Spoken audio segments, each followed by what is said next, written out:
Hello தோழர்களே, வணக்கம். இப்போ நம்ம பார்க்க போகிறது என்ன ஒரு விதை, எதனுடைய விதைன்னு பார்த்தீங்கன்னா, நீலி அவிரின்னு சொல்கிறாங்க இல்லையா, அதோட விதைகள் தான் இது. அதாவது நம்ம வந்து நாய் உருவியும் இருக்கும், அதோட நம்ம பார்த்து பழகியிருப்போம். நிறைய பேருக்கு அந்த விதைகள் உங்களுக்கு தெரியாது. ஆனால் இது நீலி அவிரியோட விதை. அது இல்லாமல் இதில் முருங்கைக்காய் போல் வடிவம் இருக்கும் பாருங்கள். அது அதே மாதிரி அவுரின்னு ஒரு செடி இருக்குது, கொளிஞ்சின்னு ஒரு செடி இருக்குது.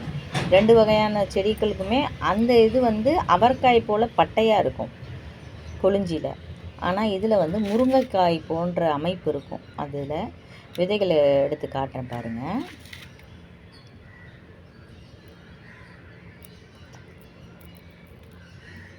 உடைச்சிங்கன்னா இந்த விதைகள் இப்படி கடுகு போல் கொஞ்சம் நீல வடிவில், வட்ட வடிவம் இல்லாமல் நீளமான வடிவத்தில் இருக்குது அதோட விதைகள்.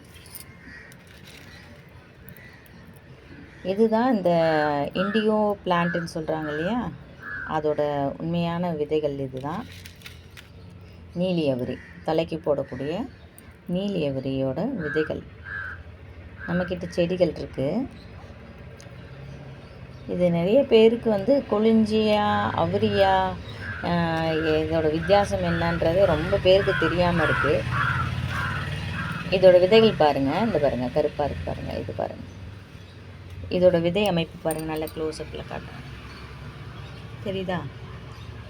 அதாவது கொஞ்சம் நீளமான அமைப்பு, கடுகு போலவும் இல்லை, கொஞ்சம் நீளமான அமைப்பு.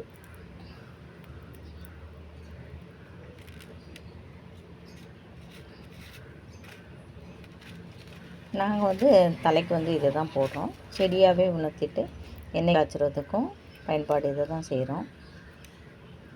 இயற்கையை நோக்கிய ஒரு பயணம். எல்லோரும் சப்போர்ட் பண்ணுங்கள் சேனலை. உங்களுக்கு இது சம்மந்தமான ஏதாவது டவுட் இருந்துச்சுன்னா கமெண்ட் பண்ணுங்கள். அதுக்கான விடையை நாங்கள் உங்களுக்கு தெரிவிப்போம்.